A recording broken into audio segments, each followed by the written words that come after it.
Baik, Assalamualaikum warahmatullahi wabarakatuh. Waalaikumsalam warahmatullahi wabarakatuh. Selamat malam Bapak Ibu semuanya. Mudah-mudahan Malam, Bapak Ibu Pak. semuanya dalam keadaan sehat, dimudahkan segala urusannya, dan juga nanti Bapak Ibu diberikan kemudahan untuk bisa lulus UP ya Bapak Ibu.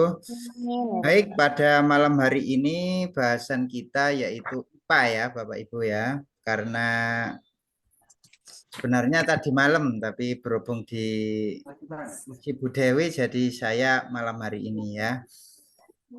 Untuk bahasan kali ini bahasan IPA, namun nanti barangkali ada soal-soal yang sudah saya bahas atau sudah dibahas Bu Dewi, tetap saya bahas ulang sebentar, tapi nanti akan saya berikan soal-soal yang semisal ya, yang semisal sehingga nanti Bapak Ibu ketika menjumpai soal-soal itu, Bapak Ibu bisa menjawabnya dengan baik. Baik, pada malam hari ini saya izin share screen untuk bahasan kita ya. Saya izin screen. Sudah terlihat Bapak Ibu? Belum lagi, Pak. Nah, udah, Pak. Sudah terlihat ya? Oke. Sepertinya ini sudah, tapi kita bahas lagi nanti ada soal-soal yang semisal ini ya nanti ya. Untuk IPA itu kan biasanya pernapasan itu kan keluar ya. Pernapasan. Baik, ada salah satu yang membaca, silakan.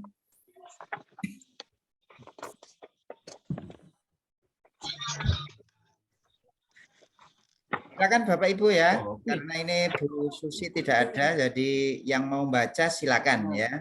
Ya, bergantian ya. Silakan.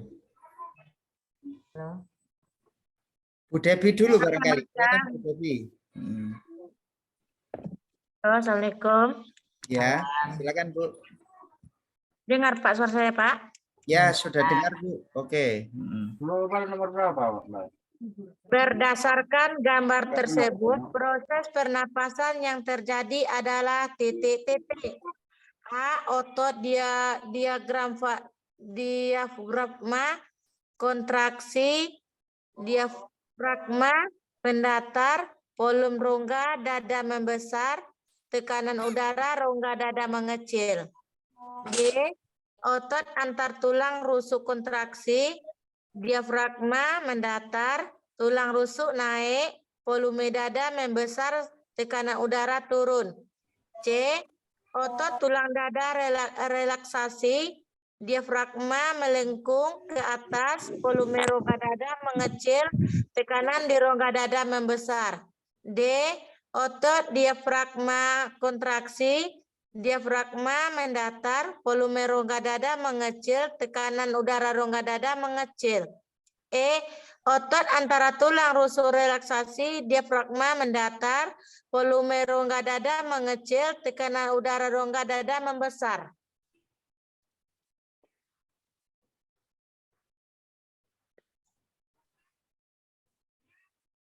Ya, kira-kira jawabannya apa Bu?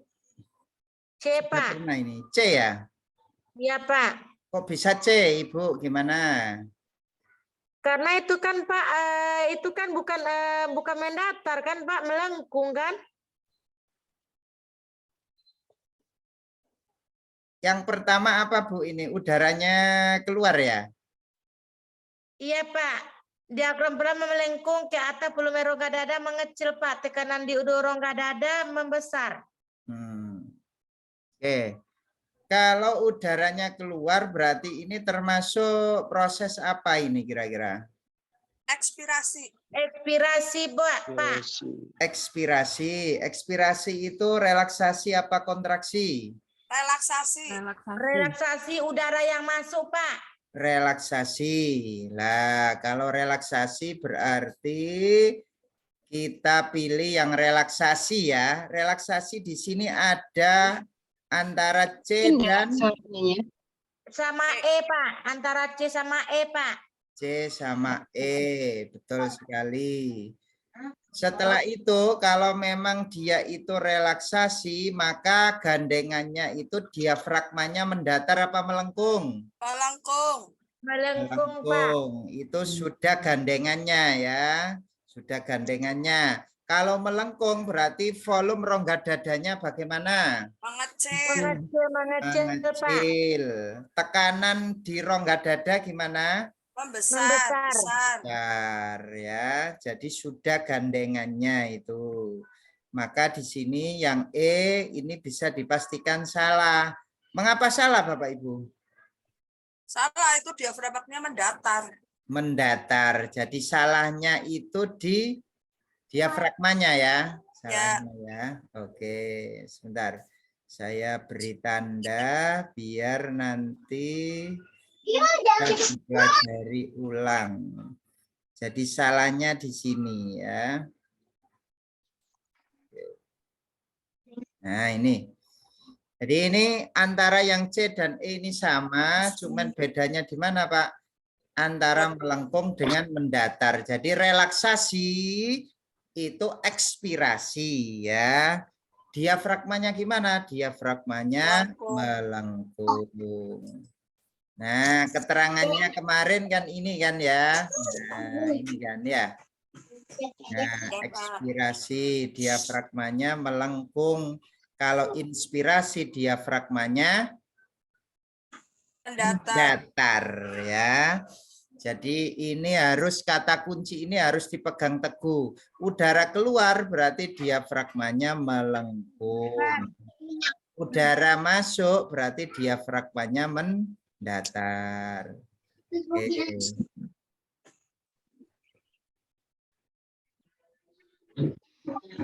Nah, ini urutannya ya Bapak Ibu ya.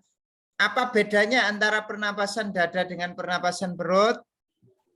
Kalau pernafasan dada pada antar tulang rusuk. Antar tulang rusuk. Kalau pernapasan perut? Otot diafragma. Otot diafragma. Inspirasi mesti kontraksi. Kontraksi. Ekspirasi mesti relaksasi. Relaksasi. Ya. Kalau kontraksi berarti rongga dadanya Gabung. membesar. Ya. Kemudian tekanannya mengecil ya. Rongga dadanya membesar, tekanannya mengecil. Itu inspirasi. Kalau rongga dadanya mengecil, tekanannya membesar, itu namanya ekspirasi. Ekspirasi ya. Oke. Paham ya Bapak Ibu ya? Iya Pak, insya Allah Pak. Oke, baik. Sekarang saya berikan yang semisal ya, yang semisal dengan ini. Ada ya. Jadi tidak mesti seperti itu. Kadangkala itu di model seperti ini ya. Kadangkala soalnya seperti ini. Coba dilihat. Nah, kalau kita lihat ini, maka ini termasuk proses apa ini ya? Termasuk proses apa? Inspirasi. Inspirasi. Apakah kunci jawabannya ini benar? Inspirasi hubungannya dengan kontraksi. kontraksi. Tekanan udaranya gimana? Mengecil. Mengecil. Betul ya tadi ya? Betul. Nah, jadi kadangkala seperti ini modelnya ya. Kadangkala soalnya itu seperti ini. Tapi pada intinya sama. Kalau dia ini masuk, berarti ini proses inspirasi. Inspirasi itu mesti hubungannya dengan kontraksi. Lah, kalau inspirasi berarti tadi ya. Kalau inspirasi itu kan ini. Nah, ya kan?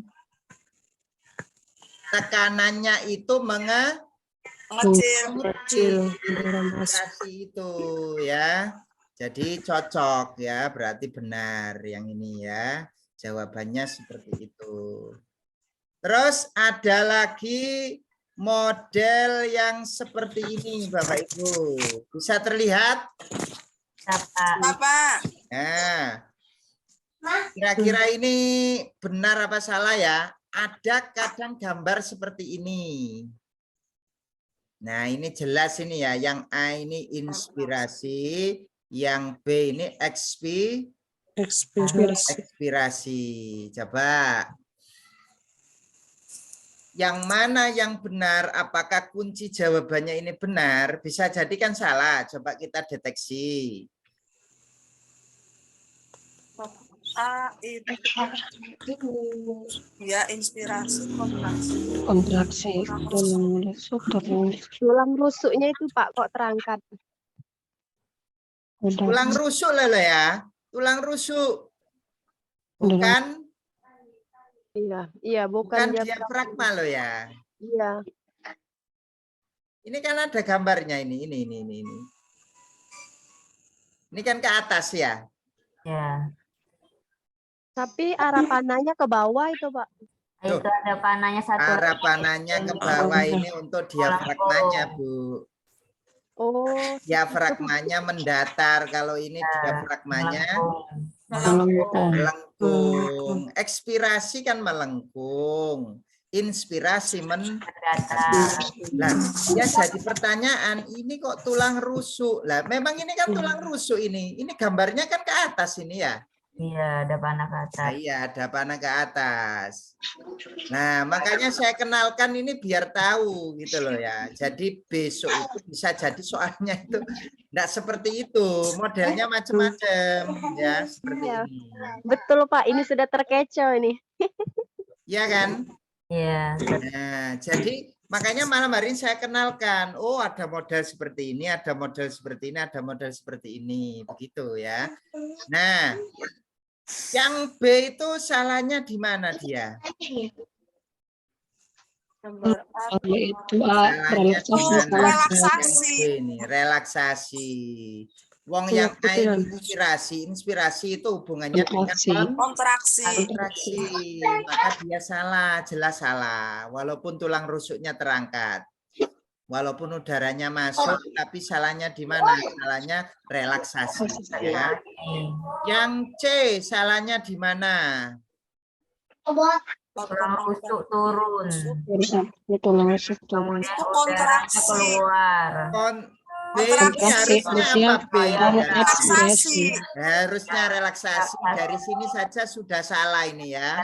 Iya. Salah. Terus ini relaksasi benar. Tulang rusuknya turun benar. Udaranya masuk tapi. Udaranya masuk tapi berarti ini salahnya di mana? Udara masuk. Udaranya keluar seharusnya. Ya.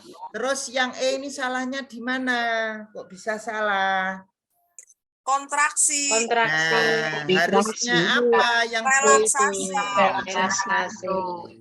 Jadi kadang modelnya tulang seperti rusuknya ini. juga oh ya, ya.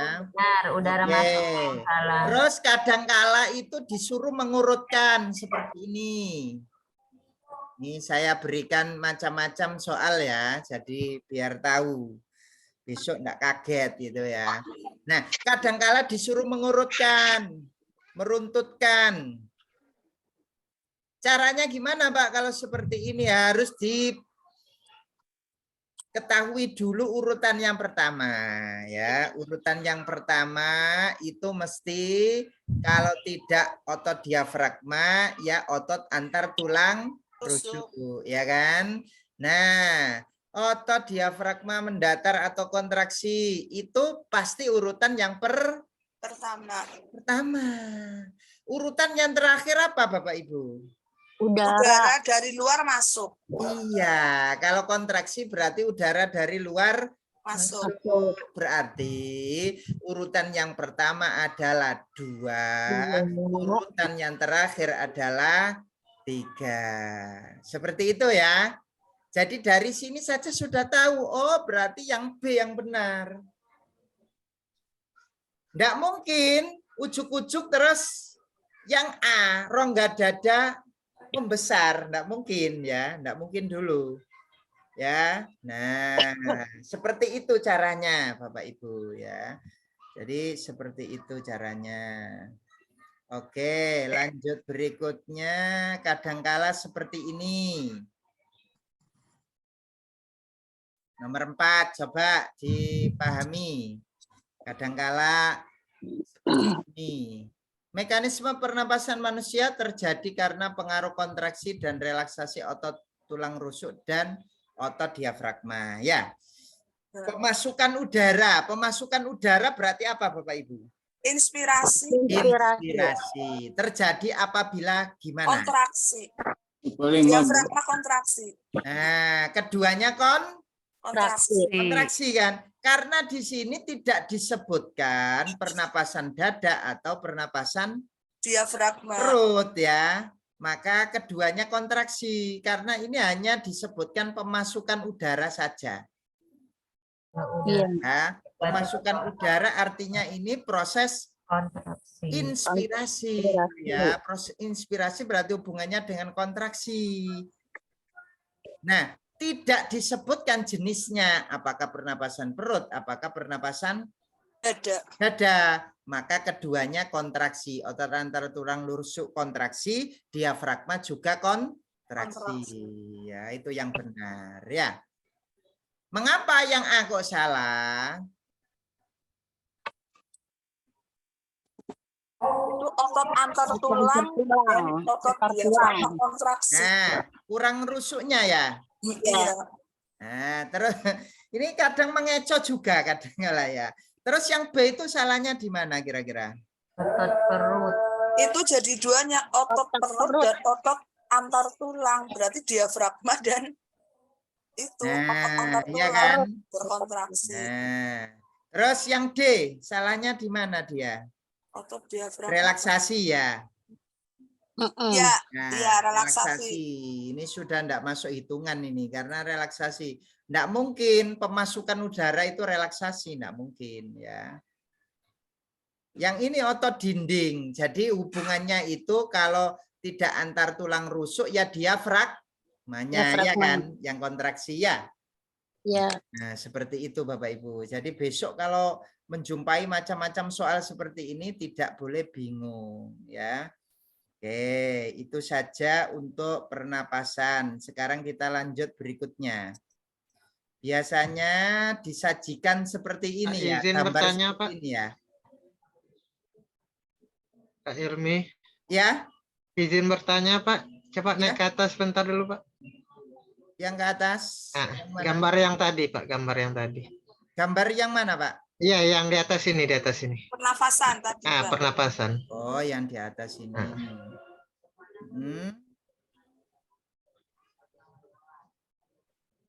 Yang ini tak Pak? Bukan soal yang dibaca Ibu Debbie tadi Pak. Oh, soal yang dibaca yang pertama tadi ya. Itu kan gambarnya panahnya keluar Pak ya. Iya. Kalau panahnya ke dalam, kira-kira pernyataan yang benar itu terjadi di A, B, atau D Pak gitu. Kalau panahnya ke dalam, berarti proses apa Bapak Ibu? Inspirasi. Inspirasi berarti nanti kontraksi Pak. Iya, kontraksi. Kontraksi. Nah, jadi pernyataan yang benar itu terdapat di A atau B atau D Pak gitu. Misal biar kami ya. paham juga. Misal ini panahnya masuk misal ya. Panahnya masuk berarti kita deteksi satu adalah inspirasi. Inspirasi berarti kontraksi. Yang A ini kontraksi, yang B kontraksi, yang D kontraksi, ya kan? Iya. Berarti nanti A, B, D. Nah, sekarang kalau dia kontraksi, maka diafragmanya gimana? Mendatar. Diafragmanya mendatar, ya kan, Pak? Nah, diafragmanya mendatar. Nah, kalau diafragmanya mendatar, selanjutnya apa? Volumenya gimana? Volumenya membesar. Iya. Tekanannya mengecil. Berarti yang cocok yang mana? Yang A.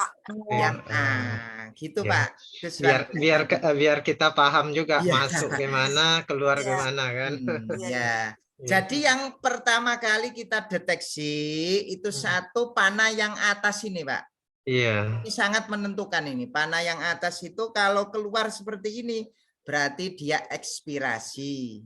Ekspirasi hubungannya dengan Relaksasi. relaksasi. Lanjutannya yaitu hubungannya dengan ini juga. Nah, kalau dia relaksasi maka dia melengkung. Apa sih, Dok? Relaksasi melengkung, volume dadanya mengecil, tekanannya membesar, gitu ya. Nah, kalau keluar gimana? Kalau masuk gimana, Pak? Kalau masuk berarti dia inspirasi. Inspirasi pasti kontraksi, ya kan? Kita deteksi pertama itu. Pasti kontraksi, diafragmanya gimana? Mendatar. Mendatar, ya. Kalau ekspirasi, diafragmanya melengkung. Kalau inspirasi, diafragmanya mendatar. Itu, Pak. Terus habis itu apa yang perlu dideteksi lagi? Volumenya. Volumenya ya, yang dideteksi volumenya. Kalau Volumenya masuk. kalau inspirasi apa Bapak Ibu? Membesar apa mengecil volumenya? Membesar. Tekanannya gimana? Mengecil. Kecil ya, gitu. Agak sedikit membingungkan tapi kalau dihafalin terus nanti rumusnya itu paling enggak itu ini Pak, ngapalin satu saja. Kalau Bapak hafal inspirasi pasti kebalikannya ekspirasi. Jadi ngapalkannya satu saja. Misal ngapalkannya itu ekspirasi yang ini misalnya. Berarti dia kan relaksasi, diafragmanya ke atas atau melengkung ya kan. Kemudian rongga dada mengecil, terus tekanannya membesar. Nah, inspirasi pasti kebalikannya ini, ya. Inspirasi pasti kebalikannya ini. Jadi ngapalkannya satu saja. Nanti yang lainnya itu kebalikannya. Ya, itu Pak. Oke, siap Pak. Makasih. Pak Ilmi, berarti kalau mendatar itu menurun sama ya Pak? Nah, ini coba dilihat. Mendatar itu panahnya Ke bawah. ke atas. Kalau dia terangkat melengkung, panahnya ke atas. Panahnya ke atas ya. Tadi kan udaranya keluar, panahnya ke atas kan, berarti kan melengkung dia ya. Nah. Oke. Lanjut berikutnya yang nomor 2 ini mesti ada soal seperti ini ya di UP itu ya. Tapi macam-macam, tidak harus tenaga pembangkit listrik tenaga air seperti ini, kadangkala yang lainnya ya. Nah, kebetulan di sini itu tenaga air. Nah, ini yang terjadi apa? Yaitu nomor 2 dan nomor 2, 4, 5. Berarti kan yang ditanyakan kan yang ini 2 terus 4 ya. Terus 5. 2 ini apa sih Bapak Ibu? Air yang mengalir ke bawah kan ya. Berarti tenaga apa kira-kira? Energi apa? Potensial. Potensial ya, dia potensial. Potensial. Tadi sore Potensial itu artinya sebenarnya kan dia diam, ya kan, diam. Tapi karena posisinya itu di atas ya kan, mesti larinya ke bawah. Kena gravitasi, mesti larinya ke bawah. Jadi dia termasuk energi potensial. Sama dengan buah. Buah itu kalau di atas kan diam dia. Nah, karena gravitasi dia kalau jatuh mesti ke bawah. Potensial itu ya, potensial. Nah, jadi 2 ini mesti potensial. Kemudian yang 4 ini apa Bapak Ibu? Yang 4 ini? Kinetik. Kenapa kok disebut dengan kinetik? Geraknya. Gerakan ya, gerak. Gerakan. Terus yang 5 ini adalah dinamo ya. Pembangkit listrik. Dinamo kan itu ya. Iya. Jadi di sini bergerak sehingga dinamonya itu ikut bergerak, akhirnya timbullah energi listrik. Nah, ini ada yang membingungkan ini ternyata ya. Yang membingungkan itu yang mana? Antara yang C dengan yang E. Coba kita lihat. Kinetik itu ya gerak gitu loh. Nah, iya kan? Iya, kinetik kan gerak, potensial kan juga. Nah, ini kan. Energi potensial adalah energi yang dimiliki oleh suatu benda akibat adanya pengaruh tempat atau kedudukan dari benda tersebut kan ya. Jadi energi yang dimiliki oleh suatu benda akibat adanya pengaruh tempat atau kedudukan dari benda tersebut itu namanya energi potensial. Jadi karena kedudukannya tadi kan dia di atas, maka dia akan turun ke bawah ya. Sedangkan energi kinetik itu disebut juga dengan gerak ya kan. Energi yang dimiliki oleh sebuah benda karena gerakannya. Nah, di sini ada C sama E. Kira-kira gimana Bapak Ibu? Kalau ada soal seperti ini. Yang apa? Tuh, yang A. Yang C, Pak. Yang C, Pak. Yang C, Pak. Semalam Yang sudah C. dibahas C jawabannya. Potensial, kinetik, listrik. Semalam kita bahas pertama jawab C, Bu. Terus Keduanya, ada keduanya itu A karena itu Ya. kinetik itu gerak. Kalau potensial kan diam, itu kan ditanya airnya. Semalam itu kayak gitu. Ya Pak. Iya. Kinetik sama gerak itu sama, Ibu. Bu, sudah dijelaskan tadi malam, Bu, kalau A itu tidak, karena itu dimula-mula dari angka itu tadi, potensial dulu. Potensial dulu Bu, karena Oh, ya, kedudukan potensial. air tadi ya kan. Iya, kedudukan air itu potensial, kata Bu Dewi tadi malam. Nah, ini antara yang C dan yang E, ya kan kita kan. Yang mana tuh? Ini kalau di SD itu mesti benar ini, dua-duanya, ya kan. Nah, Dikasih bonus Pak kalau di SD. ya kalau di SD, tapi kalau di UP kita setarakan Bapak Ibu. Kalau di sini potensial, maka gandengannya apa? Kinetik. Kinetik. Itu potensial terus gerak ya. Jadi yang E ini abaikan saja. Sebenarnya betul karena memang nama lain dari kinetik ya gerak. Gerak. Iya. Tapi kenapa kok bisa kita cari yang lebih tepat? Karena apa? Karena yang depan ini sudah potensial, maka gandengannya apa? Kinetik. Kinetik. Ya, itu.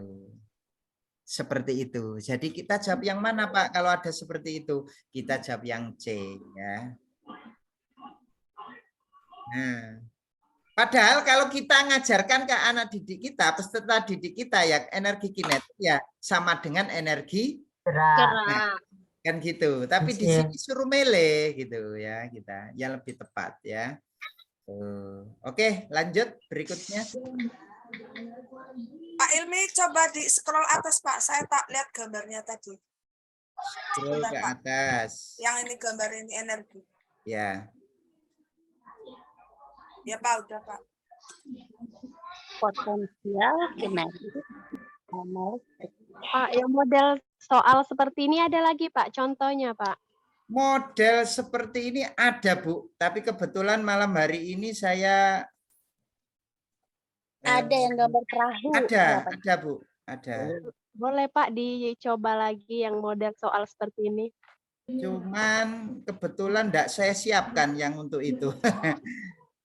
Oh iya, enggak ada ini, enggak ada. Sebenarnya ada, tapi coba nanti saya share di grup aja ya. Nanti tak carikan ya. Ya Pak Ilmi, maksudnya semua Ya, jadi konsep yang semalam itu sama yang beda gitu loh Pak Ilmi. Jadi gini, ada gambar itu yang modelnya itu tidak pembangkit listrik tenaga air. Iya Pak Ilmi, Dan saya ada yang ketemu. lain. Maaf Ada Pak gambar Ilmi. yang lain. Nah, nanti saya carikan ya. Kalau malam ini saya carikan nanti agak lama ya. Jadi nanti saya carikan, saya screenshot di grup. Nah, nanti kita komentari bareng-bareng ya. Agak Iya, uap. Pak. Masalahnya Iya, Pak. kemarin saya ketemunya itu kincir angin. Nah, pakai kincir angin. Ada juga yang pembangkit listrik yang itu, tiang-tiang itu ya. Ada yang Iya. generatornya, Ada yang Pak. gambar itu ya. Yang ditanya kemarin generatornya.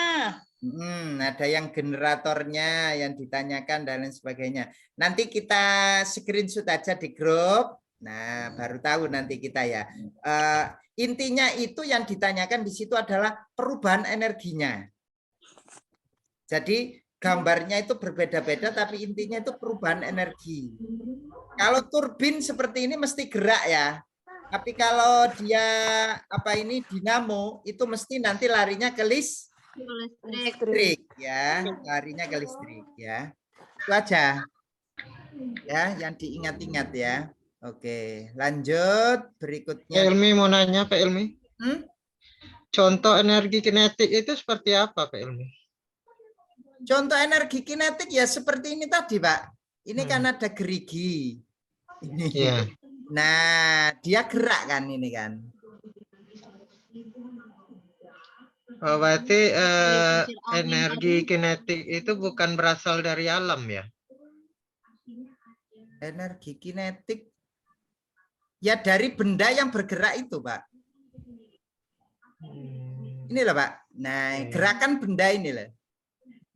Ini kan yang keempat ini kan ya. Oh, itu yang disebut kinetik. Ya, ini kan Iya. ini dua ini kan potensial karena kedudukannya kan ke bawah ya. Iya. Karena kedudukan berarti dia potensial. Lah, yang empat ini karena dia gerak kan. Maka dia termasuk kinetik.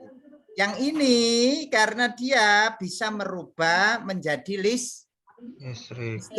Ini kan dinamo toh, Pak. Iya, iya. Nah, itu kan. Karena semalam udah kami bahas juga, dapatnya A. Jadi jawaban hari ini apa ini? Dapatnya masa apa? Enggak, tadi ibu-ibu sudah bilang yang C kok. Ya. Tadi malam jawabannya apa? Pertama jawabnya kita C. Pertama C. Pertama C. Iya, terus karena ada nomornya itu ya Pak Gus. Iya, ya, jadi ragu jadinya. Iya, seperti itu. Tapi semalam itu kinetik alam ya, Pak? Iya. Iya, semalam awalnya memang C jawabannya, cuman ibu-ibu yang lain komen milih A gitu. Nah ini, kinetik, jadi energi kinetik adalah energi yang dimiliki oleh sebuah benda karena gerakannya, ya kan? Ini kan ada sebuah benda ini kan ya. Nah ya. Yes, kalau saya lebih kuat ya yang C. Nggak mungkin kinetik gerak kok jadi satu tuh ya nggak mungkin lah ya. Iya, sama Pak. Bang itu sama kok ya. Oh iya Pak, berarti yang C ya Pak? Ini karena dia itu yang kedua ini kan menurun dia. Ini kedudukannya itu miring gitu loh. Nah, potensial itu karena kedudukan itu gitu loh Bapak Ibu. Nah inilah. Energi potensial adalah energi yang dimiliki oleh sebuah benda akibat adanya pengaruh tempat. Karena tempatnya itu miring ini ya, sehingga dia itu menurun akhirnya. Itu potensial. Oke. Sebenarnya sih gampang sih ini ya. Cuman karena ragu Pak. Itu karena ini banyaknya komentar ya sehingga bingung akhirnya kadang ya namanya kita manusia ya. Kadang saya juga kadang ya karena banyaknya pendapat itu yang menuju ke sana akhirnya terpengaruh juga bisa. Iya. Iya betul Pak. Ya. Makanya kita terjebak di situ Pak. Intinya itu potensial itu karena kedudukannya lah. Buah itu kedudukannya karena di atas. Kalau jatuh ke bawah itu namanya potensial dia ya. Nah dia kan karena kedudukan kan dia kan di atas ya. Oke, lanjut berikutnya. Nah, Bapak Ibu gini, kalau menjumpai soal seperti ini ya, ini berkali-kali. Kemarin ada yang tanya, sebenarnya sudah saya kasih kunci jawabannya kemarin, Bu Asih sepertinya ya. Kemarin tanya masalah penilaian kan ya. Iya, Pak. Saya enggak sempat jawab karena saya ada acara rekreasi ya. Oh ya Pak, nggak apa-apa. Sama sekali. Oke. Itu teman-teman juga pada tanya yang itu, Pak. Ya, jadi gini, kata kuncinya itu satu, pastikan dulu itu yang dinilai pengetahuan, sikap atau keterampilannya. Itu kata kunci yang pertama itu. Kalau ada seperti ini, pastikan dulu. Yang ingin dinilai itu sikapnya, pengetahuannya, atau keterampilannya. Pastikan dulu. Nah, sekarang kita pastikan ya nomor 3 ini. Yang dinilai apa? Keterampilan. Nah, kalau ini kan sudah jelas, yang dinilai keterampilan. Kadangkala itu KD-nya saja kan ya? Iya, Pak. Nah, kadangkala itu disajikan KD, Indikatornya.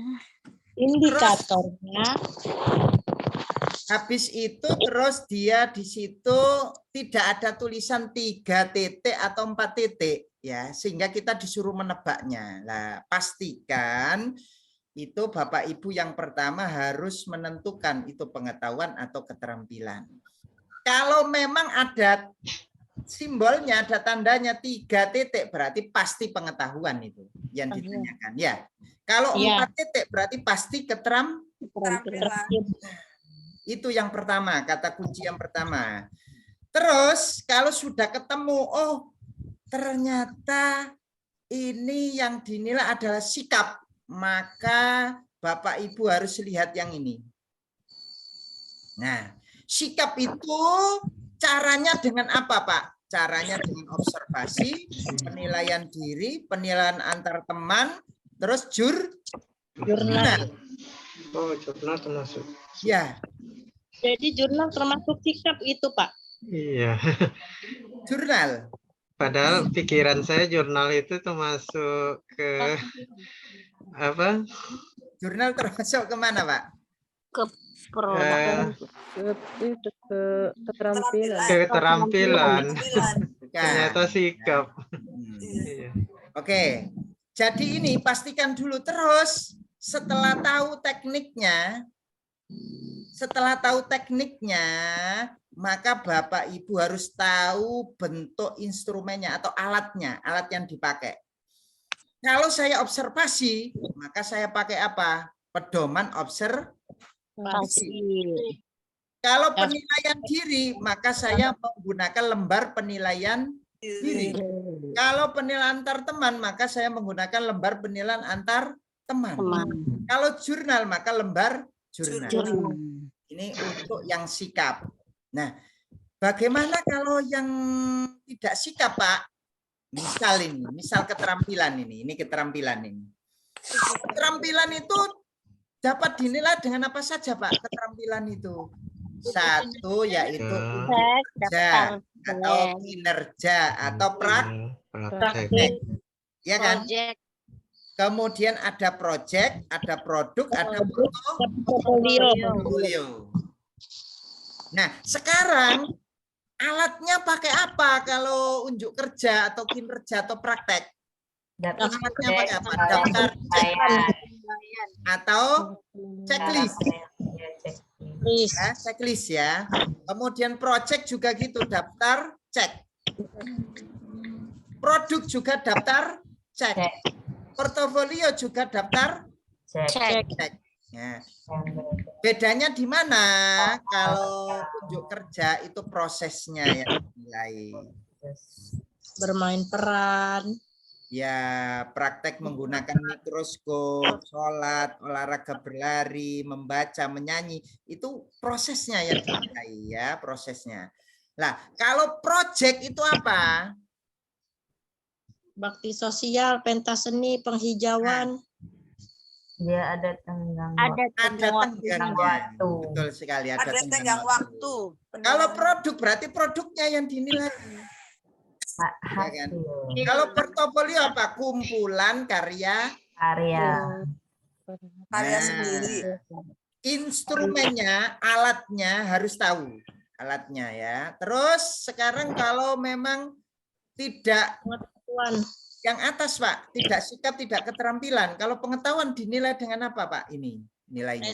Tes tertulis, tes Tes tulis dan tes lisan sebenarnya ini. Nanti penugasan tanya Nah, jawab. ini bukan observasi ya, bukan observasi, tapi dia tes lisan ya. lisan. Tes lisan ya. Jadi tes tulis, tes lisan. Dan penugasan. Nah, kalau tes tulis maka ya pilihan ganda, dan jawaban itu instrumennya, ya, alatnya. Kalau tes lisan ya pakai percakapan kan ya. Ya, tanya jawab. Kalau penugasan maka pakai lembar penuh. Lembar Sekarang kita kembali ke soal. Kembali ke soal tadi kan keterampilan ya. Nah, sekarang yang mana ini? Alatnya pakai yang mana kita? Ayo. Checklist. Yang B, Pak. Nah, langsung tertebak. Yang mana? Yang B. Yang B.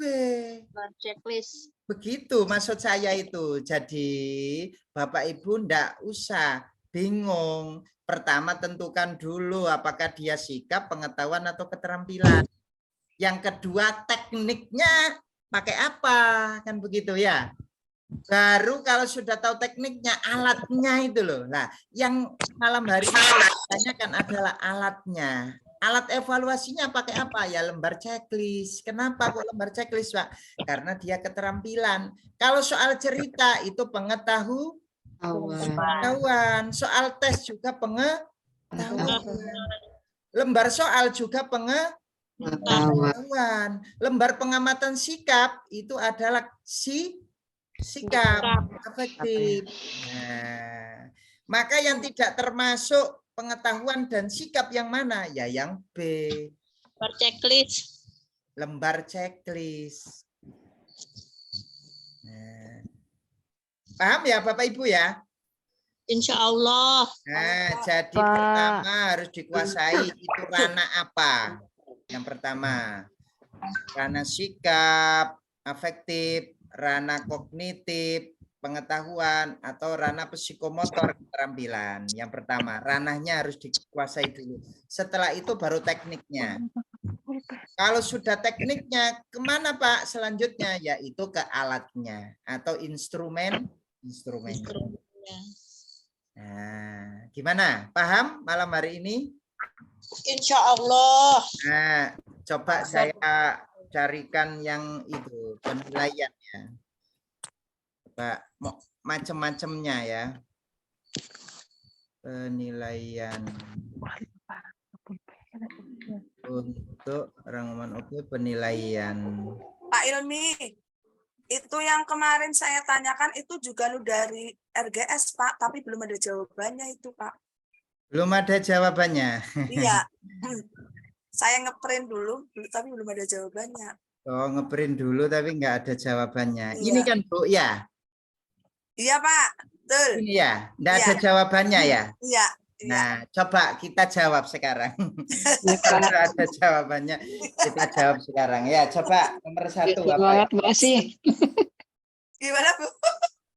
Semangat Mbak Asih. Iya, ini bingung kadang.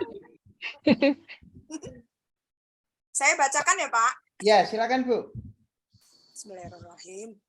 Seorang guru ingin mengetahui sikap atau reaksi siswa terhadap peristiwa tsunami di Aceh yang diputar dari VCD. Cara penilaian yang paling tepat untuk mengukur reaksi atau emosi anak adalah A. Pengamatan langsung, B. Wawancara, C. Angket, D. Kuesioner, E. Tes tertulis. Nah, pertama kan ranahnya dulu. Yang dinilai ini ranah apa? Kan gitu ya. Iya, Pak. Pengukuran reaksi emosi. Berarti A, Pak. Pengamatan langsung. Pengamatan langsung. Sikap atau reaksi. Sikap kan ya. Tekniknya pakai apa kalau sikap itu? Pengamatan langsung. Observasi, penilaian diri, penilaian antar teman, ya kan? Ya. Iya, Pak. Sekarang yang kita pakai yang mana kira-kira berarti? Pengamatan langsung. Nah, kan begitu saja ya intinya ya. Oke, sudah ketemu kan? Ya. Pak, nanti tak ambil bukunya. Oke, lanjut berikutnya yang nomor 2. Oke, biar saya, Pak. Ya, silakan. Terdapat indikator pencapaian kompetensi, mengidentifikasi pemanfaatan sumber daya alam hayati bagi kesejahteraan masyarakat di sekitar lingkungan tempat tinggal. Jenis instrumen penilaian relevan untuk mengukur indikator. Nah, berarti tes tertulis, Pak. Ya kan? Mengidentifikasi ini kan termasuk ranah pengetahuan. Ya, tes tertulis yang gitu ya. Ya, pakai tes tertulis yang gitu ya. Benar. Nomor 3 ayo, coba. Loh, bisa kan sekarang? Ya. Allah, Pak. Mudah-mudahan nggak kaku kupingnya. Mudah-mudahan, Pak. Ayo, silakan. Nomor 3 ya. Ya. Pada RPP tertulis indikator peserta didik mampu memperkenalkan diri sendiri dan orang lain. Bentuk penilaian yang paling tepat adalah A. Penilaian portofolio, B. Penilaian proyek, C. Tes pemahaman, D. Penilaian kinerja, E. Tes lisan. Tes lisan, Pak. Ranah apa ini? Ranah apa ini? Ayo. Memperkenalkan diri. Memperkenalkan diri itu keterampilan. Berarti penilaian kinerja. Maka yang cocok adalah Penilaian kinerja. Kenapa kok enggak proyek, Pak? Karena tidak ada rentan waktunya, Pak. Iya, enggak ada rentan waktu. Betul sekali. Jadi yang dinilai adalah proses dalam memperkenalkan penilaian kinerja, ya. Oke, lanjut. Bisa jawab gini ya. Oke, lanjut. Bareng-bareng bisa, Pak. Nomor 4 ya. Bingung, Pak. Ada mentornya sih, Pak Ilmi. Kalau sendiri udah bingung lagi. Iya. Mudah-mudahan sekarang enggak lah, Ibu. Iya, amin. Insya Allah. Seorang guru hendak menilai kelebihan dan kelemahan siswa dalam menghargai perbedaan di kelasnya. Untuk menilai hal tersebut, instrumen yang dapat digunakan guru adalah A. Lembar observasi, B. Skala sikap, C. Lembar penilaian diri, D. Lembar penilaian antar teman. Seorang guru hendak lembar penilaian diri. Kelebihan dan kelemahan. Penilaian diri. Lembar penilaian diri. Penilaian diri itu siswa menghargai perbedaan di kelasnya. Berarti penilaian antar teman ya. Kalau penilaian diri berarti dia nilai dirinya sendiri ya. Dia menilainya diri sendiri. Oke, ini memang agak membingungkan ya. Ini kan yang dinilai kan sikapnya kan ya. Ya. Nah, sikap sementara di sini observasi ada. Penilaian diri ada, penilaian antar teman ada. Ini ini kadang-kala seperti inilah. Sekarang yang kita tilik lagi, ini pasti larinya itu bukan observasi loh ya ini ya. Larinya pasti kalau tidak penilaian diri, penilaian antar teman. Ya. Kelebihan dan kelemahan siswa dalam menghargai perbedaan di kelasnya. Berarti dia menilai dirinya sendiri ataukah menilai temannya? Perbedaan antar temannya. Antar teman, Pak, menghargai perbedaan. Antar teman, Pak. Lembar penilaian diri itu karena guru di situ yang menilai. Guru menilai. Guru ingin menilai sikap siswa tersebut. Lembar penilaian diri. Perbedaan di kelasnya. Nah, pasti nanti instrumennya itu diberi apa, Bapak Ibu? Instrumennya itu diberi lembar menilai temannya atau menilai dirinya dalam menilai teman. Ayo. Beri lembar untuk menilai temannya atau menilai dirinya dalam menghargai teman. dari kalimat Untuk teman ya, Pak. pertanyaan Pak, ini untuk nilai diri kita sendiri, siswa itu. Siswanya jawab Berarti tentang lembar penilaian diri. Mahasiswa dalam menghargai perbedaan di kelasnya. Mesti nanti di situ yang ditanyakan gurunya kan apa sikapmu ketika ada teman seperti ini kan gitu ya. Iya. Ini kata kuncinya Bapak Ibu, itu menilai kelebihan dan kelemahan pada diri siswa itu dalam menghargai kelasnya. Oh, berarti Maka yang lebih condong belain diri Pak ya. Iya. Ya. Kalau antar teman nanti pasti di situ ada mesti siswa saling mengomentari siswa saling menilai antar, ada salingnya begitu di situ karena di sini tidak ada kan. Ya. Nah, jadi lembar penilaian diri. Terus nomor 5 ya. Ya Pak, nomor 5. Pak Tanu memberikan tugas kepada Riko untuk mendeklamasikan puisi. Puisi tersebut dibacakan dengan penuh penghayatan, mulai dari gerak tangan, gerak tubuh, dan mimik wajahnya. Untuk penilaian deklamasi puisi, Pak Tanu melaksanakan penilaian A. Produk, B. Tes tulis, C. Unjuk kerja, D. Portofolio, E. Observasi. Nah, kita tentukan dulu ini ranah apa. Ya, itu yang pertama itu. Keterampilan. Deklamasi itu keterampilan. Maka kita pilihnya adalah unjuk kerja. Produk, unjuk kerja, portofolio kan, ya kan. Keterampilan itu kan tekniknya kan pakai produk, unjuk kerja, portofolio. Nah, ACD. Sekarang kita kerja. Apakah yang dinilai produknya, puisinya? Tidak. Maka yang A gugur. Penyampaian dia. Apakah yang dinilai prosesnya? Ya, Pak. Ya, betul, Pak. Ya, maka unjuk kerja. Apakah kumpulan karya-karya? Tidak. Ya. Nah, maka jawabannya adalah yang C. Unjuk kerja. Unjuk kerja. Bagaimana dia membaca? Ya. Oke, lanjut. Nomor 6, silakan. Pak Salman adalah guru kelas 5 SD. Hari ini Pak Salman akan memberikan tugas kepada siswa untuk membuat peta di kertas gambar ukuran A3. Sesuai dengan apa yang ditugaskan kemarin, Pak Salman akan menilai hasil dari menggambar peta dengan kriteria estetika dan kualitas teknis. Maka Pak Salman melaksanakan penilaian A. Unjuk kerja, B. Portofolio, C. Produk, D. Tes tulis, dan E. Observasi. Jawabannya adalah produk, Pak. Iya, hasil.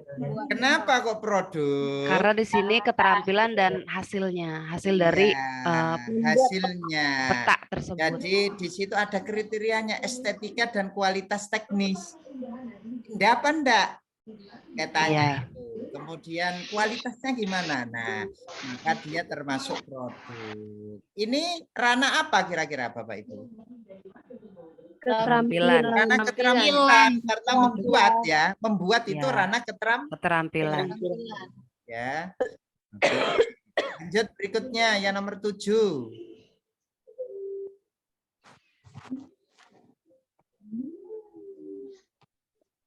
Saya Pak. Ya, silakan, Bu.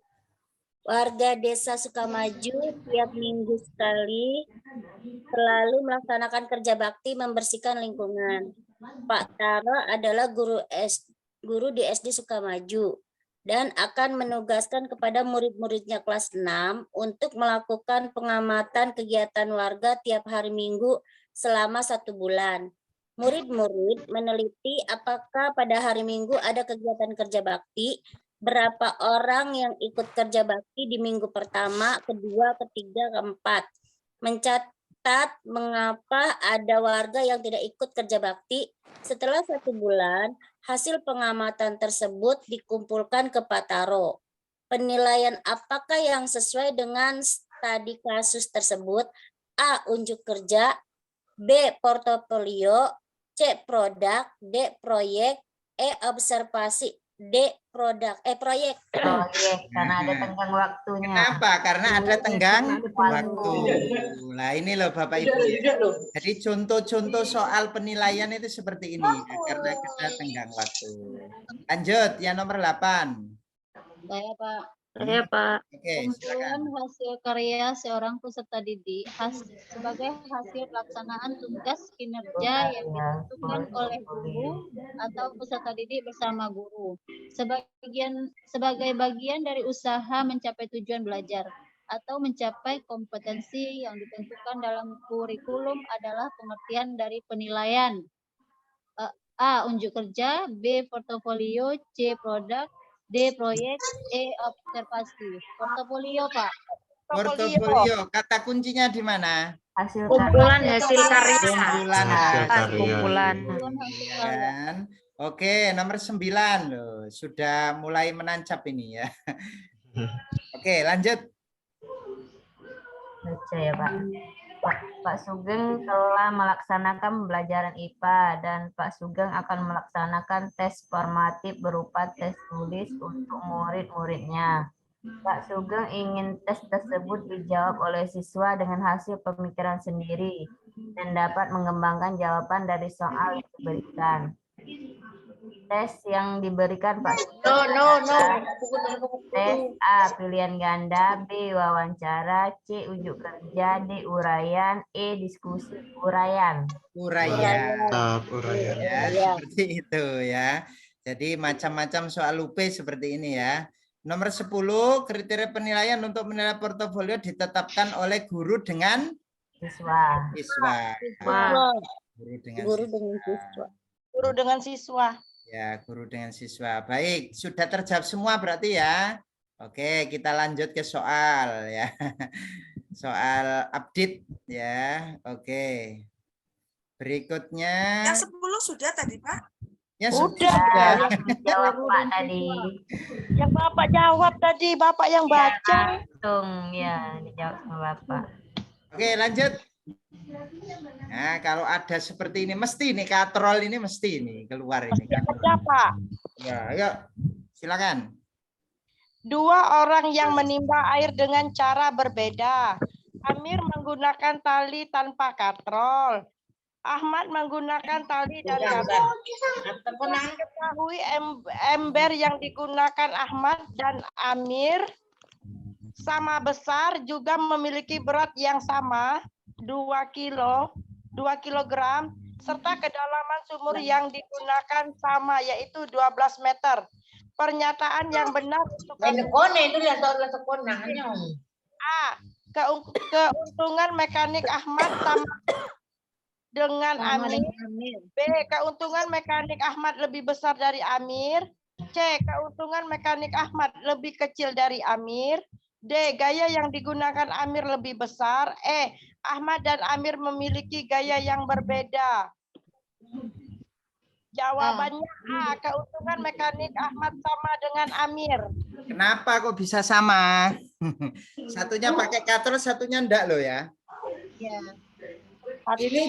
Ini yang jelas katrolnya bukan katrol bebas ya. Yang jelas ini adalah katrolnya karena menimba air itu katrolnya pasti katrol tetap ya. Katrol tetap. Katrol tetap itu keuntungan mekaniknya satu. Artinya tanpa katrol pun itu gayanya sama. Terus pakai katrol juga gayanya sama. Keuntungan mekaniknya gimana? Ya sama. Nggak ada bedanya. Cuman kalau pakai katrol itu seolah-olah lebih ringan ya. Padahal apa? Padahal sama ya. Sama. Karena apa? Karena kan lebih mudah kan ya. Kalau kita ke bawah itu ke atas itu susah. Tapi kalau gini kan lebih mudah ya. Jadi bedanya itu aja ya. Jadi bedanya itu aja. Jadi untuk keuntungan mekanik dan gayanya itu sama ya. Jadi gaya yang dikeluarkan itu sebanding dengan bebannya. Ya, misal bebannya 25 kilo ya gayanya 25 gitu ya. Keuntungan mekaniknya tetap sama yaitu 1. Jadi jawabannya yang mana? Jawabannya Yang A ya. Mekanik Ahmad sama dengan Amir. Nah, katrol katrol tetap itu 1 ya. Kalau katrol bebas berapa Bapak Ibu? Katrol tetap. Katrol bebas berapa? Katrol bebas Keuntungan 2. mekaniknya 2. Ya, itu yang perlu dihafalin ya. Oke, lanjut berikutnya silakan. Silakan. Nomor 5, silakan. Oke ya Pak. Ya, dilakukan di kelas 5 dan mendapatkan hasil identifikasi masalah, yaitu rendahnya kemampuan peserta didik membuat karya tentang skema daur hidup kata. Supaya dapat memperbaiki masalah tersebut, rumusan rencana tindakan yang tepat adalah A. Menerapkan model discovery, B. Menerapkan model PBL, C. Menerapkan model inquiry, D. Menerapkan model PJBL, E. Menerapkan model kooperatif untuk meningkatkan kemampuan membuat karya pada peserta didik. Kata kuncinya Identifikasi di mana ini? Kesulitannya apa ya? Kesulitannya apa di situ? Setelah diidentifikasi kesulitannya dalam membuat karya ya kan? dalam membuat karya. Nah, kalau kesulitannya dalam membuat karya berarti yang cocok ya pakai yang karya-karya kan gitu ya. PJBL. Berarti pakai apa? PJBL. PJBL ya kan. Biar nggak sulit ya pakai karya kan gitu. Nah, seperti itu Bapak Ibu. Kalau pengen berpikir kritis siswanya itu biar tidak pasif terus bisa berpendapat. Apa itu kira-kira? Pakai apa itu kira-kira? PBL. PBL problem based learning. Tuh ya. Oke, lanjut berikutnya. Sekarang ke ini biasanya ada juga ini tabel-tabel seperti ini. Jadi yang ditanyakan itu pada intinya ada unsur, ada senyawa, ada campuran kan gitu intinya ya. Jadi kita itu disuruh memilih apakah termasuk unsur, senyawa atau campuran. Coba kita lihat. Ada etanol, ada belerang, ada amonia, ada glukosa, ada emas, ada klorin. Nah, yang ditanyakan adalah unsur. Unsur itu apa Bapak Ibu? Golongkan unsur, senyawa. Unsur itu yang sudah tidak bisa dipecah. Tidak bisa dipecah lagi. Sudah tidak bisa dipecah lagi. digabungkan dengan Jadi yang dia itu lain. tunggal ya. Itu Tunggal, namanya ya. unsur. Nah ini sudah saya berikan keterangan kan di sini ya. Jadi unsur itu zat tunggal, artinya enggak gabungan dia. Nah, seperti oksigen O2 kan, ya. Nah, kalau senyawa itu gimana Bapak Ibu? Senyawa itu? Dari unsur Senyawa Dari dapat diuraikan. unsur seperti air. Air itu kan H2O kan ya? Gabungan antara apa itu? Unsur. Unsur hidrogen dengan Oksigen. kan gitu kan ya. Nah itu namanya senyawa. Kalau yang campuran itu gimana? etanol. Gabungan dari berbagai unsur yang memiliki perbandingan yang tidak tetap. Ya contohnya larutan gula. Larutan gula itu kan air dengan gula. Kan begitu maksudnya ya. Nah sekarang yang atas ini kita lihat.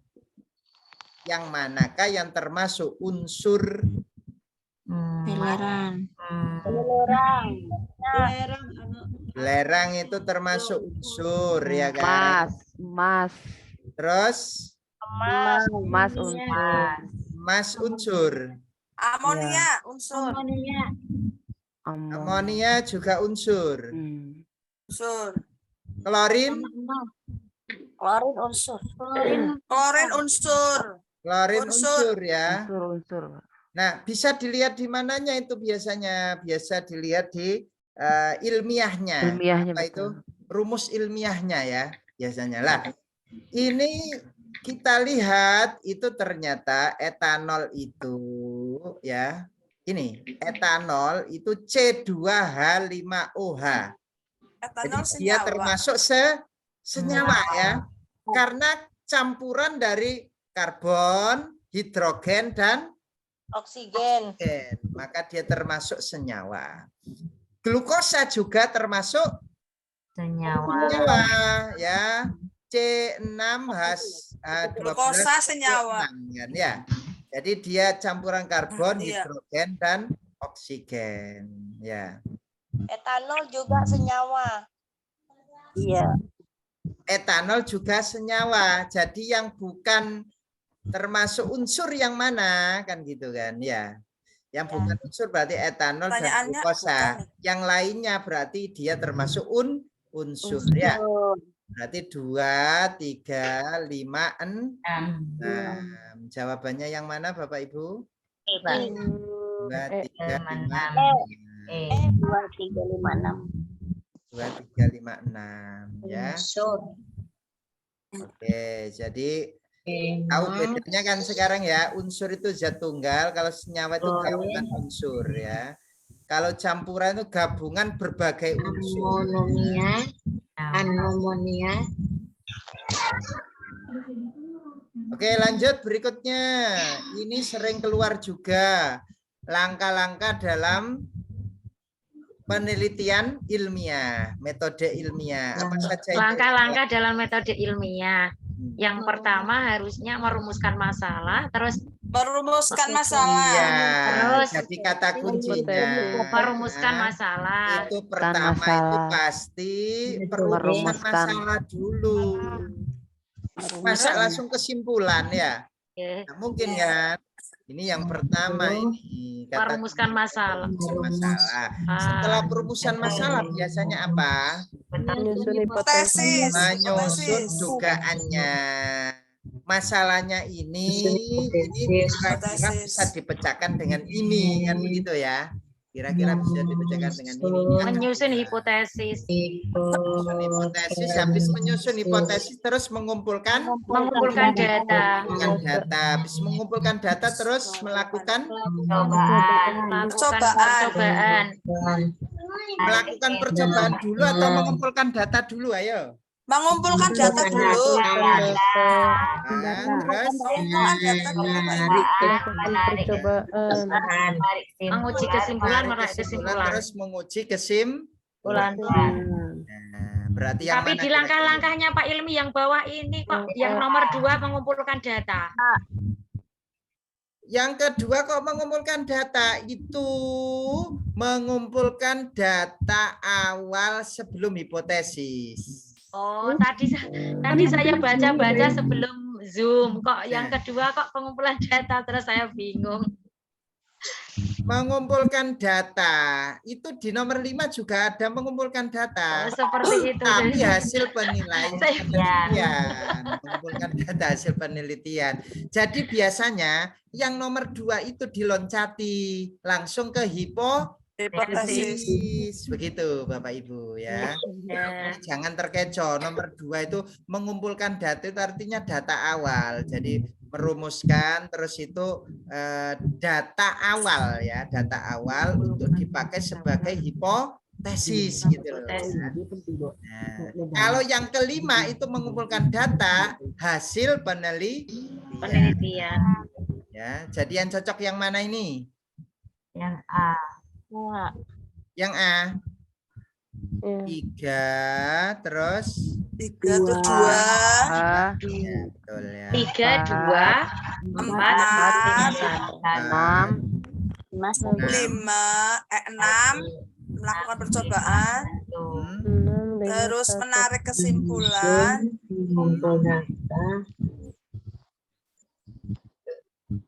melakukan ya coba eksperimen dulu atau mengumpulkan data dulu ya, coba kita lihat di sini. Mengumpulkan data dulu, baru eksperimennya. Mengumpulkan data dulu, baru kita ke percobaan. Tahu datanya gimana kita mau melakukan percobaan, Pak?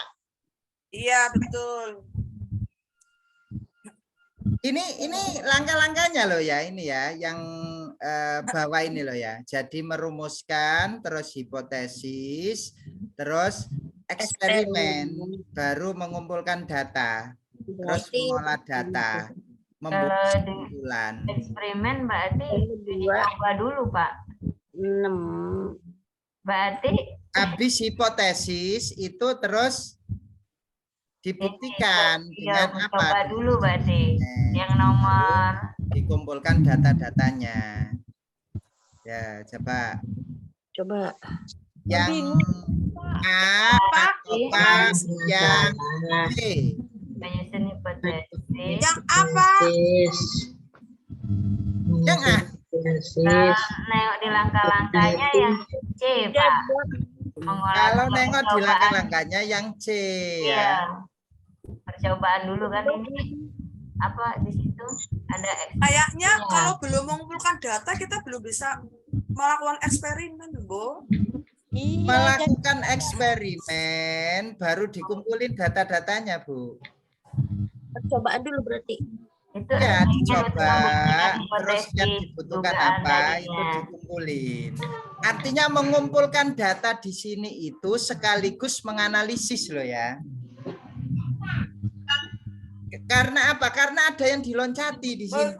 Sebenarnya kan mengumpulkan data kan di awal ada. Paham ya Bapak Ibu ya? Sebenarnya mengumpulkan data itu kan di awal kan ada kan ini kan ya. Nah, mengumpulkan data awal, terus hipotesis, terus eksperimen, baru mengumpulkan dan menganalisis data. Kan gitu. Nah, karena diloncati yang ini dua ini, maka kita bingung kan di sini ya. Eksperimen dulu apa mengumpulkan data dulu? Ya eksperimen dulu ya. Karena tadi data awal ini sudah diloncati gitu ya. Paham Bu ya? Data awal ini diloncati sehingga tetap untuk urutannya eksperimen ya. Untuk urutannya eksperimen. Mengumpulkan data terus membuat kesimpulan. Nah, mengumpulkan data di sini itu sekaligus analisis ini ya.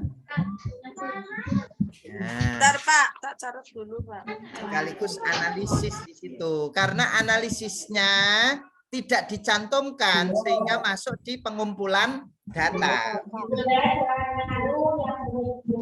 Maka yang lebih cocok adalah yang C. 3, 2, terus habis itu 6. Ya, terus habis 6 terus mengumpulkan data dan analisis. Terus Ganti lagi. Tadi sore A, sekarang C. Bulan.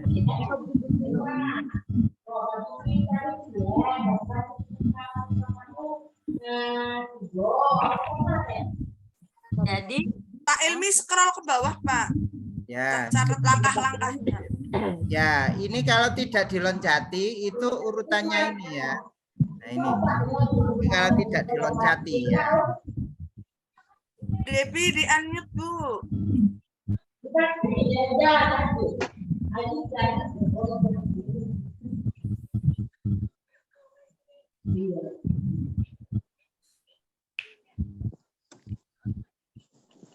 Tapi file ini nanti di-share kan Pak?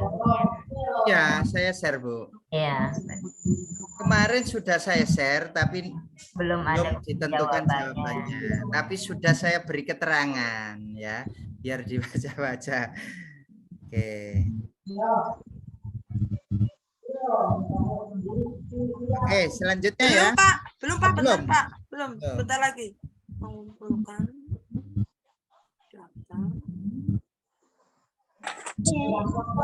Kesimpulan.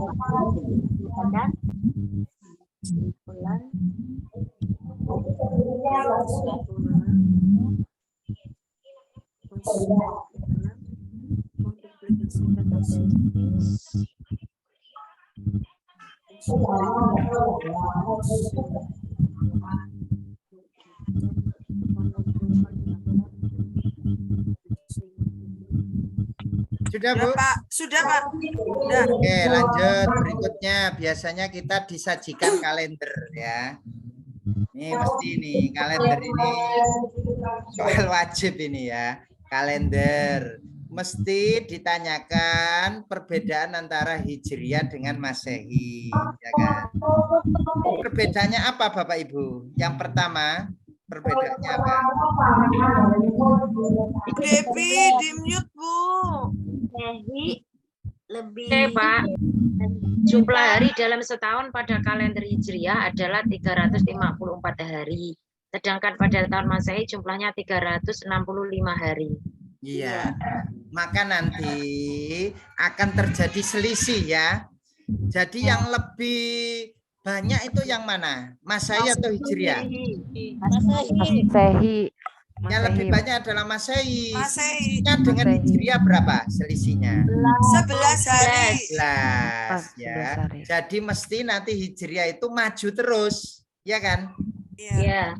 Maju terus ya. Kalau kemarin itu Idul Fitri tahun 2022 2 Mei, berarti besok berapa? Mundur 11. Sebelum Mei sudah Iya. Maret ya. Jadi April, Pak. April ya. April sudah itu ya. Sudah lebaran. Ya, sudah lebaran April. Nah, jadi selisihnya biasanya berapa? Selisihnya adalah 11. 11 hari. 11 hari. Jadi ini jawabannya adalah yang ini. Oke. Nah, perbedaannya lagi itu biasanya ini Bapak Ibu. Perbedaannya lagi itu Hijriah itu didasarkan pada revolusi bulan.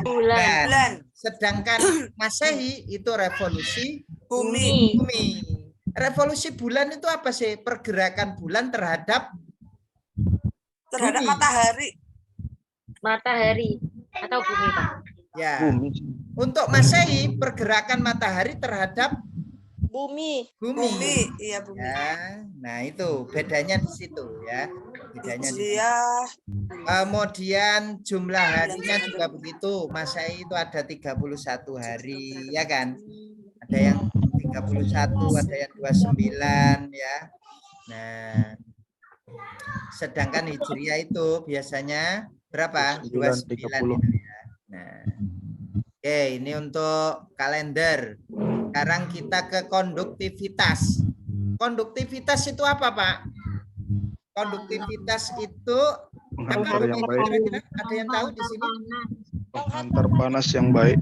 Nah, konduktivitas itu adalah kemampuan untuk menghantarkan panas.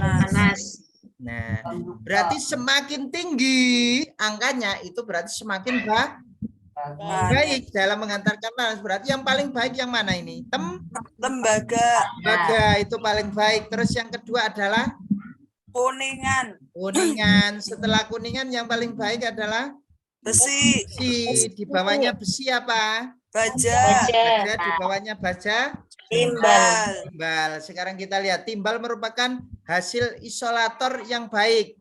Benar apa salah? Salah. Dia bukan isolator tapi konduktor. Kemampuan mengantarkan panas pada kuningan lebih baik dibanding besi. Betul apa salah? Betul. Kuningan lebih baik dibanding besi. Kan lebih tinggi dia kan? Betul ya? Kurang baik dibanding tembaga. Kurang baik dibanding masa Betul. Betul, ya kan? Dia kan di bawahnya tembaga kan, ya kan? Iya, betul. Nah, berarti dia betul. Ini betul ini. Betul, ya. Terus, tembaga merupakan konduktor yang baik dibanding timbal dan kuningan. Betul kan? Betul. Betul, paling baik kan? Ya, paling baik. Betul, dia betul. Terus besi merupakan bahan yang kurang baik Salah. mengantarkan panas dibanding timbal. Besi kurang baik dibanding timbal. Salah.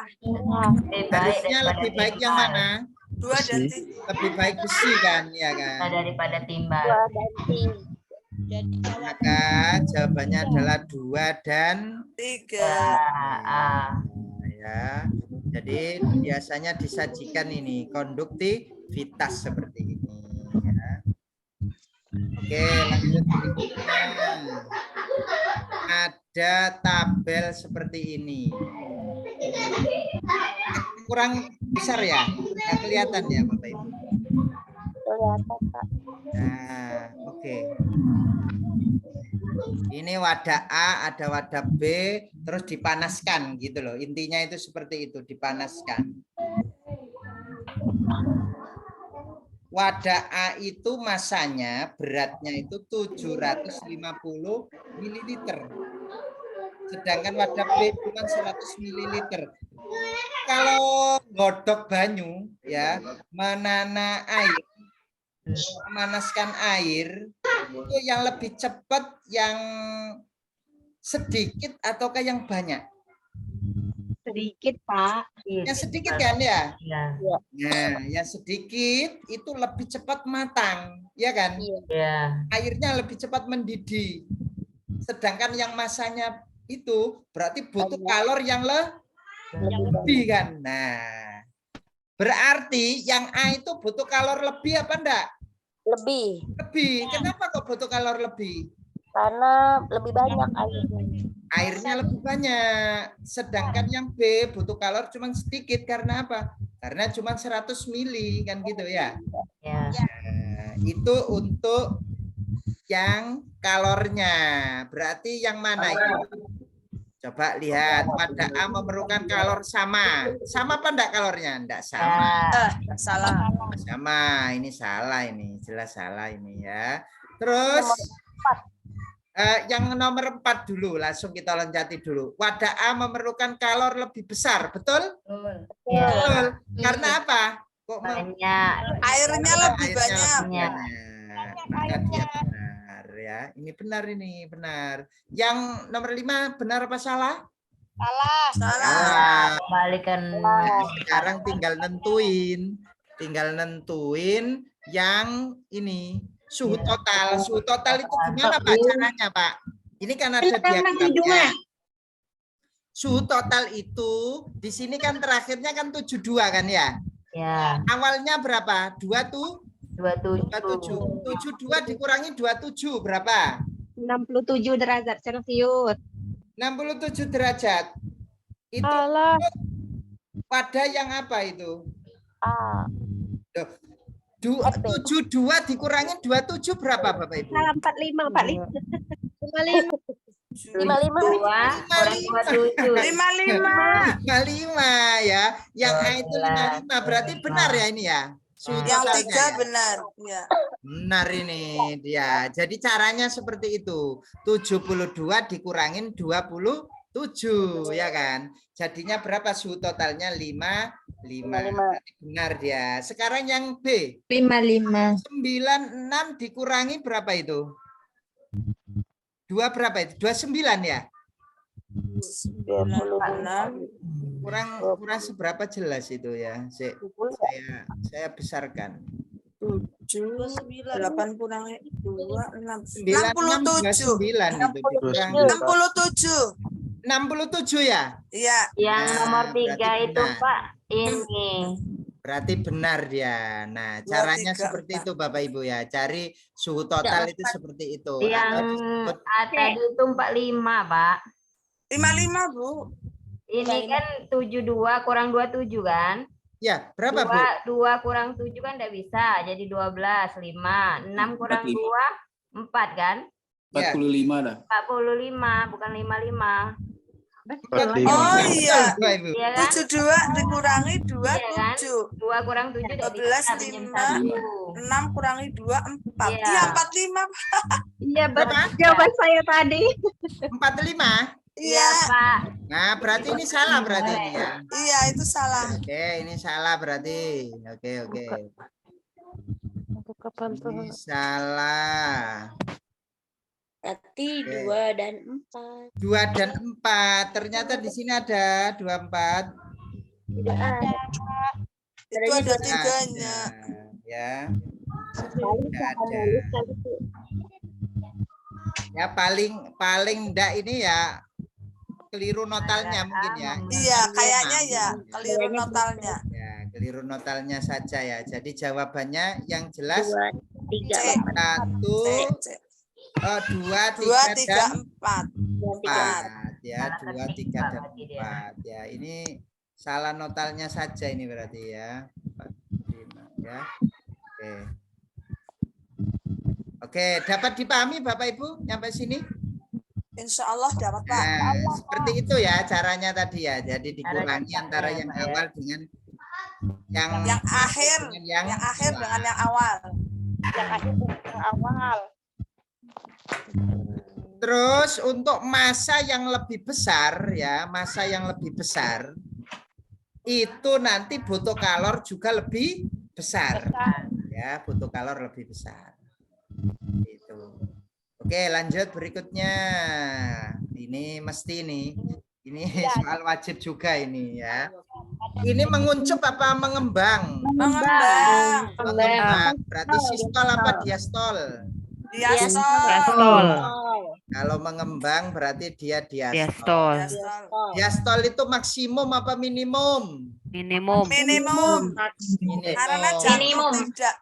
Minimum, Pak. Jantung sedang istirahat. Rendah. Nah, intinya gitu aja Bapak Ibu ya. Jadi dilihat gambarnya, itu dia mengembang apa menguncup. Kan gitu aja intinya. Jadi keterangannya itu seperti ini. Sistol itu dia mesti kontraksi. Diastol mesti relaksasi. Sistol itu menguncup. Diastol mengembang. Yang atas tadi gambarnya itu mengembang, berarti dia termasuk diastol. Nah, yang maksimum itu adalah sistol, yang minimum adalah diastol. Artinya itu yang tinggi biasanya 120/80. 120-nya itu adalah sistol, 80-nya itu adalah diastol. Maka jawabannya yang mana Bapak Ibu? Bentar, Pak. Berarti yang diastol, diastol itu A, B. Diastol berarti relaksasi. Yang jantung menjadi paling rendah. Yang A, Pak. Yang A, Pak. Yang A. Nah, ya. Jadi diastol itu gandengannya apa Bapak Ibu? Relaksasi dan minimum atau rendah. Minimum. Jantung rendah atau adalah relaksasi. Terus dia itu rendah atau minimum. Ya, itu aja yang dihafalin. Berarti nanti untuk kebalikannya yaitu sistol. Sistol itu mesti kontraksi maksimum. Ya. Nah. Jadi pertama kali yang dilihat apa Bapak Ibu? Menguncup dan mengembang. Diamati, apakah ini menguncup? Tidak, ini mengembang, berarti dia diastol. Selanjutnya apa? Diastol itu hubungannya dengan relaksasi. Terus habis itu apa dia? Tekanan yang paling rendah. Paling rendah. Kan begitu ya. Nah, kontraksi itu mesti keluar ya Bapak Ibu ya. Namanya saja kontraksi. Kalau kontraksi berarti dia nanti keluar. Kalau relaksasi itu berarti dia masuk darahnya, pengisian. Ini tambahan saja. Barangkali nanti di soal enggak seperti itu ya. Jadi yang perlu dihafalin, sistol itu kontraksi, menguncup, darahnya keluar. Diastol itu relaksasi, darahnya masuk, mengembang. Itu saja Bapak Ibu yang perlu dihafalin ya, biar tidak keliru. Ya, biar tidak salah dalam menjawab ya. Nah, ini juga perlu diingat antara bilik kiri ya. Jadi sistol itu bilik kiri ya. Sistol bilik kiri. Bilik kiri. Kalau diastol itu melalui serambi Serambi kanan ya. Nah, Bentar Pak. Sistol berarti bilik kiri. Sistol dari sistol bilik kiri. Jadi kontraksi, bilik kiri berkontraksi, darah keluar dari jantung. Kalau relaksasi, darah menuju ke jantung melalui serambi kanan. Jadi diastol itu hubungannya dengan serambi kanan, sistol itu hubungannya dengan bilik kiri. Ya. Serambi kanan ya Pak, diastol selanjutnya ya. Diastol serambi kanan. Diastol serambi kanan. Diastol yang relaksasi, sistol ya kontraksi. Ya, kontraksi. Diastol serambi kanan, sistol bilik kiri. Bilik kiri. Bilik kiri. Diastol relaksasi, sistol kontraksi.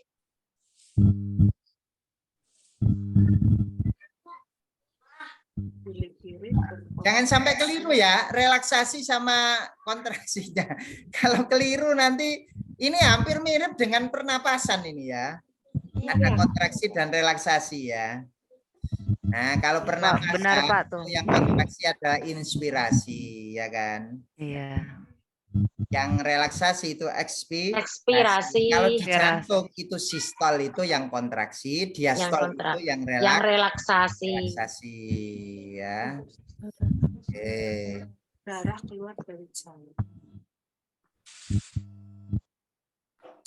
Lanjut, berikutnya kita ke enzim. Ya, ada yang bagian baca satu, silakan. Daging, ikan, dan telur adalah makanan yang mengandung asam amino yang sangat dibutuhkan oleh tubuh. Supaya dapat diserap oleh tubuh, asam amino dicerna secara kimiawi. Tempat dan enzim yang berperan dalam proses tersebut adalah A. Pankreas pepsin, B. Lambung strepsin, C. Steapsin, C. Usus besar renin, D. Usus halus tripsin, E. Mulut petialin. Kata kuncinya Asam amino ya. Yang diserap oleh tubuh. Asam amino kan begitu ya. Ya. Tempatnya di mana kan begitu ditanyakan ya. Asam amino tempatnya di mana? Kalau di lambung itu kan ada enzim apa saja Bapak Ibu di lambung itu? Ada pepsin, ada renin, ada protease ya. Nah, coba dilihat pepsin itu mengubah protein menjadi pepton ya. Renin itu apa Bapak Ibu? Merubah enzim di lambung yang berfungsi mengumpulkan kasein yang terkandung di dalam air susu. Ya. Nah, yang ada hubungannya dengan asam amino. Nah, sekarang di pankreas ada tripsin, ada lipase, ada amilase. Tripsin itu mengubah pepton menjadi asam amino. Lah, ini ada hubungannya dengan asam amino. Pankreas, tripsin. Kemudian lipase itu lemak menjadi asam lemak dan lemak. Terus amilase karbohidrat menjadi glukosa. Ya. Apa ya? Terus untuk yang usus itu ada apa Bapak Ibu di situ? Enzim laktase menghasilkan maltosa dan mengubah menjadi glukosa.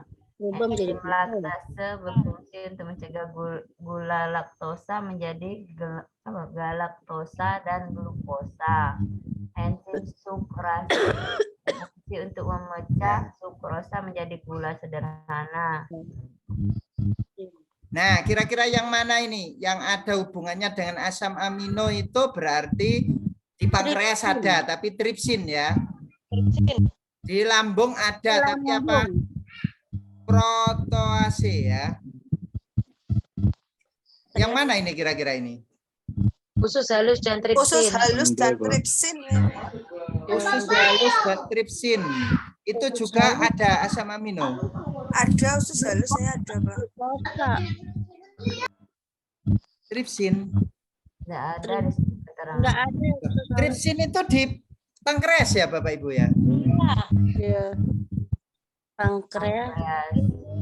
Tripsin di pankreas. Iya. Ada tripsin. Di lambung. Sama di lambung. Jadi Lambungnya Lambung ini sama protozoa itu. Ya, ada. kira-kira yang mana ini Bapak Ibu? Berarti kelenjar Pankreas, pepsin. Pepsin itu ada hubungannya dengan asam amino? Enggak ada ya? Yang A ini kan salah ini ya? Iya. Protein jawabannya. Salah ini. Terus di lambung steapsin. enggak ada. Tripsin. Biasanya ini nama lainnya ada steapsin itu apa Bapak Ibu? Coba di googling coba. Steapsin itu apa ya?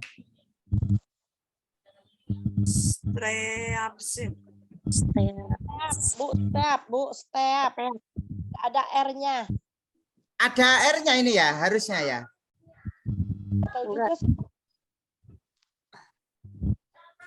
Coba di googling Bapak Ibu. Ini kok dilihat kok enggak ada jawabannya ya. Kalau kita lihat ya. Enggak ada. Itu enzim yang steapsin yang dihasilkan oleh pankreas.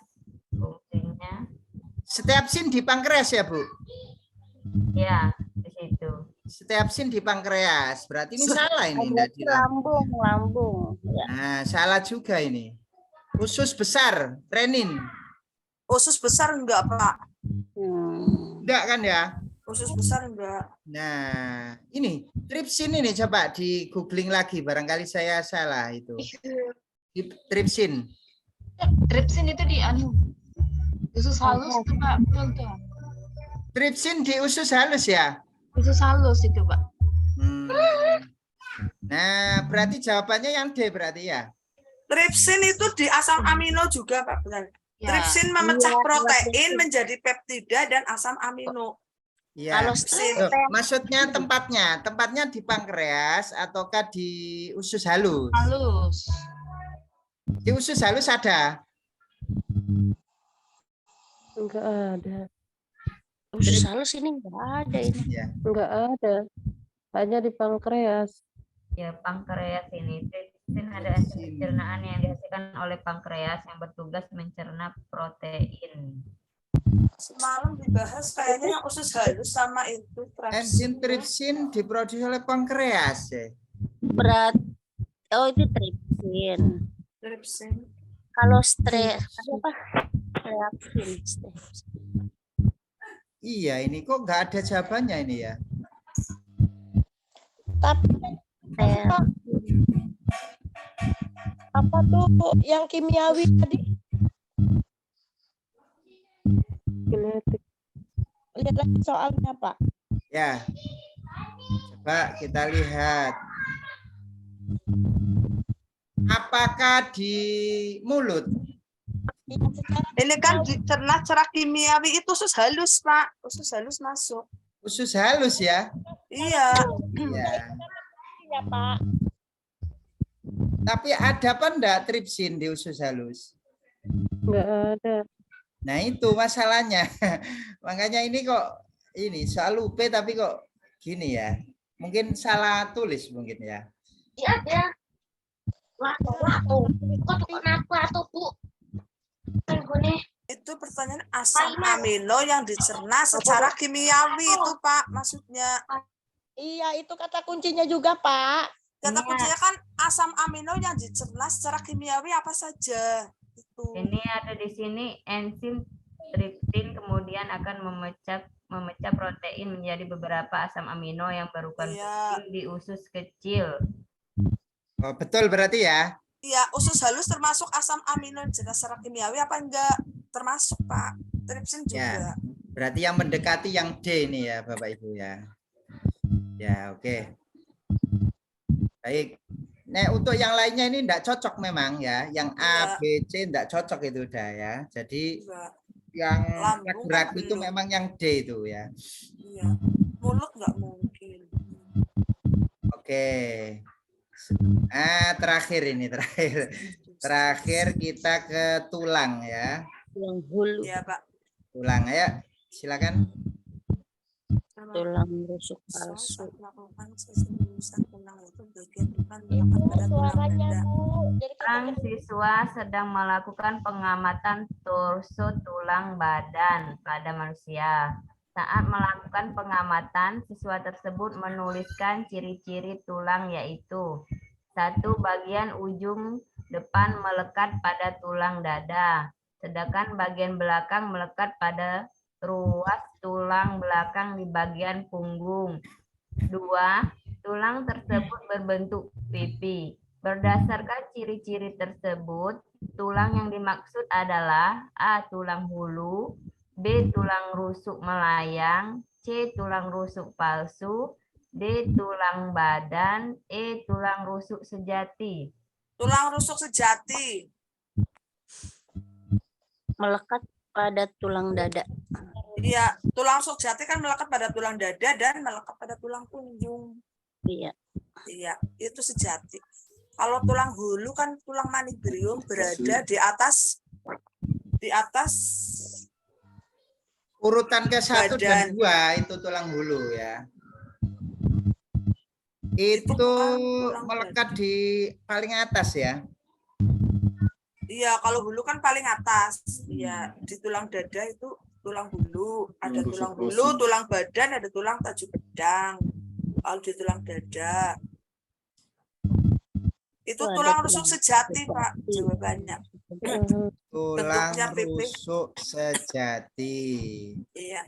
Ya, betul. Tulang rusuk sejati itu ya yang mencakup 7 ini ya. Iya, 7 pasang. Ya, kalau hulu ini sudah mencakup 7 ini kan ya. Iya. Hulu kan masuk tulang dada, masuk Ya. tulang atas. Nah, ini kan nanti larinya itu dia ke sini sama ke belakang kan ya. Iya. Yang sejati itu ya. Iya.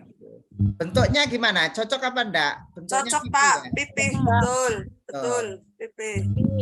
Pipi, ya. Nah, biasanya itu pertanyaan enggak seperti ini. Biasanya itu ditanyakan urutannya ya. Kalau tulang hulu urutan ke-1 dan ke-2 kan di atas ya. Tulang badan urutan ke-3 sampai ke 7. Terus tajuk pedang yang ada di sini ya. Nah, itu biasanya yang ditanyakan itu. Tulang hulu disebut juga apa Bapak Ibu? Manibrium. Manubrium. Terus untuk tulang badan? Gladiolus. Gladiolus. Ya.